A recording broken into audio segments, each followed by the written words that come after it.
When she found the old woman, Griselda rudely demanded her reward at once without even offering a simple greeting. The fairy elder calmly asked Griselda to help with some garden chores first, just as her sister had done before. Griselda refused every single task, complaining loudly that the work was beneath her and far too dirty for her hands.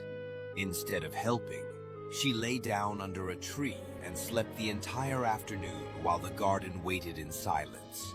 When she finally woke up, Griselda marched back to the old woman and rudely demanded her gold and precious gems.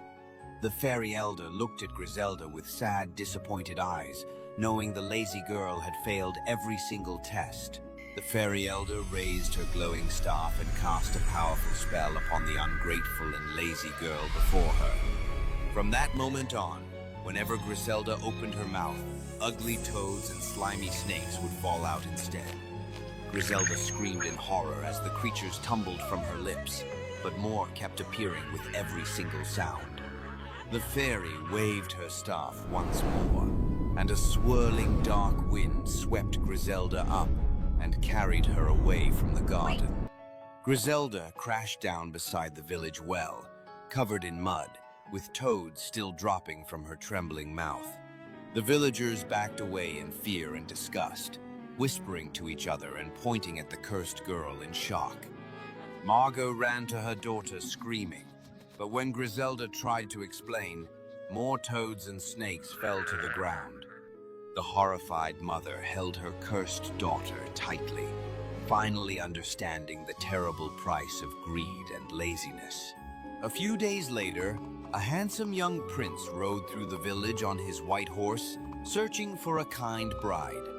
He noticed Rosella helping an old villager carry water, her gentle smile and warm spirit catching his eye at once.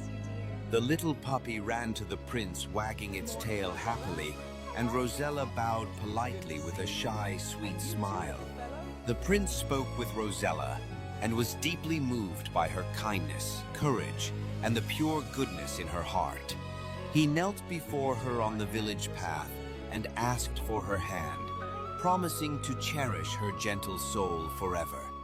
Rosella accepted with joyful tears, and the whole village cheered as the prince placed a golden ring on her finger.